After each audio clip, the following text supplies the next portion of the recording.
I was in New York City for 9/11. Hey, it's Prince of Queens, and I had a whole video scripted out for today that I was about to record, and then I realized it was 9/11.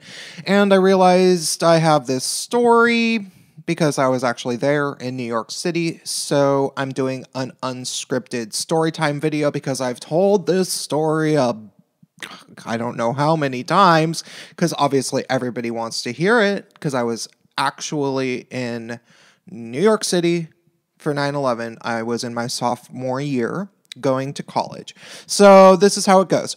I had class that day. Everybody did. It was the beginning of the school year, and I was living in my sophomore year dorm, and I wake up expecting to go to class. It's probably, I don't remember exactly when it happened in the morning, but I'm guessing it was around 9:30 or so, 9:30 or 10. I happened to wake up and take a shower. I believe the first building had already been hit, and somehow I didn't know. So I get in the shower and I'm like, hum-da-dum-da-dum, num-num-num. And I take my shower, and then there's an intercom in my dorm. And I was in a dorm. It was a quad. There was three different bedrooms, 2 single units, and then 1 double unit that I shared with a freshman. So I'm in the shower, and as I'm drying myself off, the intercom buzzes, and there's some sort of a RA, simply resident advisor or something, and she delivers an announcement, and she says, "Due to the tragedy, there won't be any class today." And that's all I remember. And I thought to myself, I'm like, oh, really? There was a tragedy? And this was, not long after George W. Bush got into office, and I was a hardcore little leftist. I came from Seattle. I couldn't possibly contemplate why the United States would elect somebody with a Southern accent as thick as George W. Bush. So I was thinking to myself, my initial thought was, what tragedy? What's the tragedy? And then I was like, oh, I wonder if George W. Bush got shot. That would be cool. That was my thought. And then I get out of the shower, and my roommate, the freshman, who's from the Midwest, and he was kind of a neurotic dude anyway. He's like really dorky and shy and weird. He's like, "Oh my God, Prince! Oh my God, like the World Trade Centers, like there's the building, and one of them already fell. It fucking fell down, and oh my God!" And I'm like, "Nuh-uh." And he's like, "No, it's true. It's true. Look out the window." I'm like, okay. And I look out the window, and I can't see the one building, but I convinced myself in that, few seconds that it was just because the one building was behind the other building and that I just couldn't see it. Because I didn't pay much attention to the skyline in New York City when I lived there. So I was like, no, we just can't see it because it's behind the other building. And he's like, no, it fell. And so I went into our other roommate's room, who was already gone. He had class earlier than we did, because he had a TV. So I turned on the TV and I turned on the news, and sure enough, they're freaking out. It's 9/11, and it's, the news that everybody has seen a million times. And the second building was burning. And they're like, "Oh my God, this is crazy, blah, blah, blah, blah, blah. And oh my God, it's falling." And it starts to fall on the screen, and I turn around and I look out the window and I see it fall from my window. And it's just like, and then I remember twinkling glass in the air. Like it looked all sparkly for a while. And I was like, whoa. It was almost kind of beautiful in a weird fucked up way. And I don't like, I don't have a good way to explain this about myself, but in that time of my life, I had done a lot of psychedelic drugs just a few years prior, and I had thought that I was dead a few times. So it was kind of like one of those other moments for me where I was like, whoa, this is real. I could easily die. And okay, well, that's what life is like, I guess. Okay. So I'm like, okay, shit, what the fuck am I going to do now? And I don't remember what I did for that day. Like, I don't remember anything about that day. I really at all. I don't know if I went somewhere. I don't know if I called my friends. I remember that it was really hard to call family members because the phones weren't working so well. And then there were like fighter jets flying around Manhattan. If people aren't familiar with New York City, Manhattan is what you see in the movies. It's where all the skyscrapers are, and it's kind of like a little island. And that's where I was in. I was actually in Manhattan. And so there were these fighter jets flying, and then there was rumors that maybe people were going to ship anthrax. And I didn't know anything about anthrax, but I had heard weird rumors from people like that a vial of anthrax could take out all of Manhattan, which is just not true. But we had heard that, and we all were hearing these.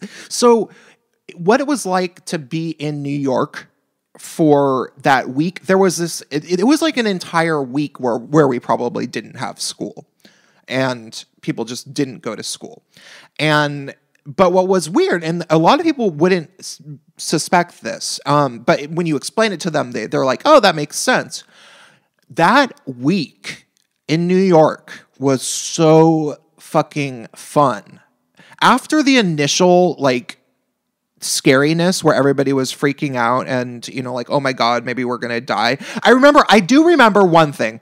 I got onto the street and I was walking somewhere, and there was a middle-aged woman who I'm guessing she was Jewish. I'm just guessing.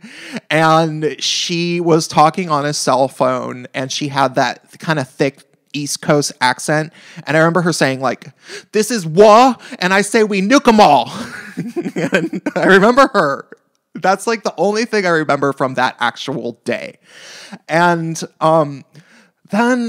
but for the rest of that week, we just partied. We were all going out to bars, and we were all getting drunk, and we were all like running in the streets, and we had so much fun because we all felt connected to our mortality, and we wanted to enjoy time with each other, and we couldn't leave because there's no way that you could have. It was not easy to get out of New York at that time. So it's like either you got in a major traffic jam, you could not get in a flight probably, and so it's like, okay, well, I'm going to be here. I'm going to make the best of it. And, New Yorkers, there's definitely a stereotype that New Yorkers are rude, which they are. They very often are rude. If you're trying to get somewhere, it's like, get the fuck out of my way. Or you're trying to get some food. You just want your fucking slice of pizza because you're starving. You're going to be kind of rude to the people around you. But at the same time, New Yorkers have a tendency to be able to bond and make friends really, really quickly with strangers. So and it just has to do with the population size of the city and the fact that you rarely make plans with people in New York. It's kind of like one of those cities where your social life revolves around friend groups and not individual friends. It's hard to explain if you haven't lived in New York. So everybody was super nice to each other because it was kind of like, we're the people that are stuck in New York for this week where we didn't know if we were going to die, because there was literally like Top Gun style jets flying around the city. And that gives you a weird feeling about whether or not there's going to be another attack. So, that was the general experience of 9/11 for me. I took it way better than most of the people that I knew. I think it had to do with the psychedelic drug thing and feeling like maybe I had died, and then coming back from the death when I came down, when I stopped tripping, I was like, wait, I'm not dead. Cool. And so I had this very weird, kind of naive teenage invulnerability thing about me already. But I had some friends that did not take it so well. And I had some friends that there was another dorm in my school. So my dorm was miles away from the Twin Towers.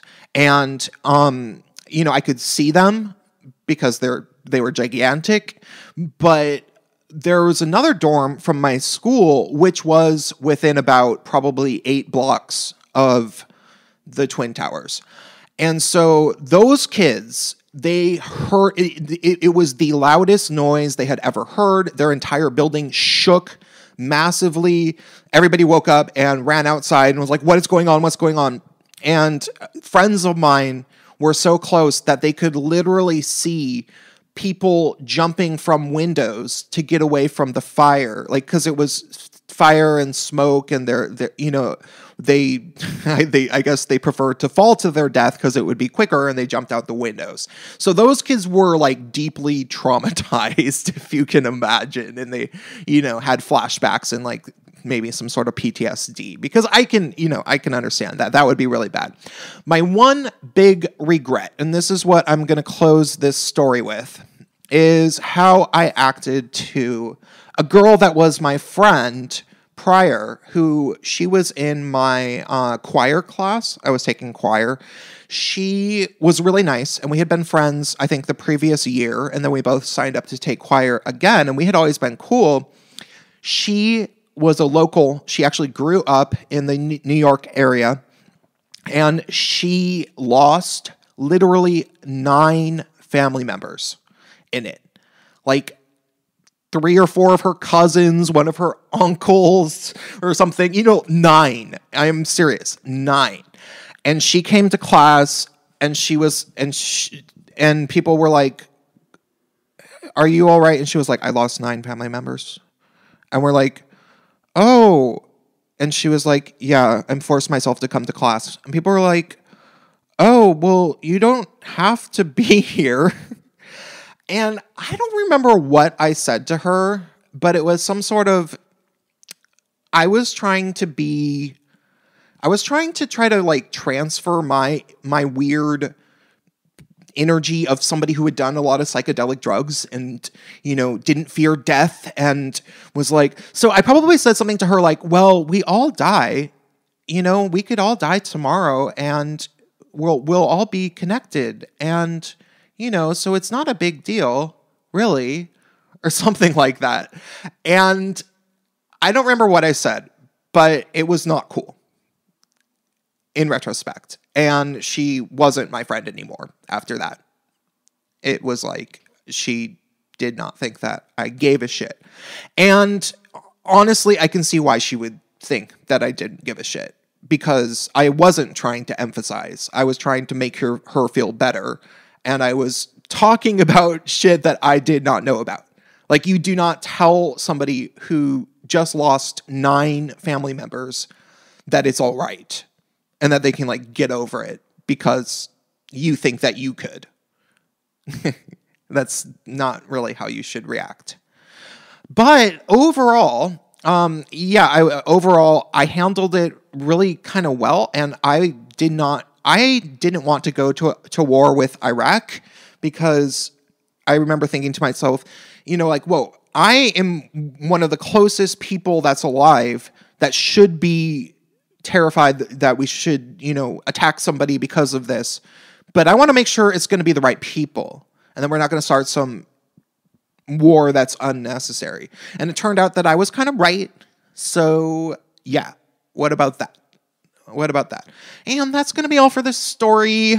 I hope you guys enjoyed it. Bye.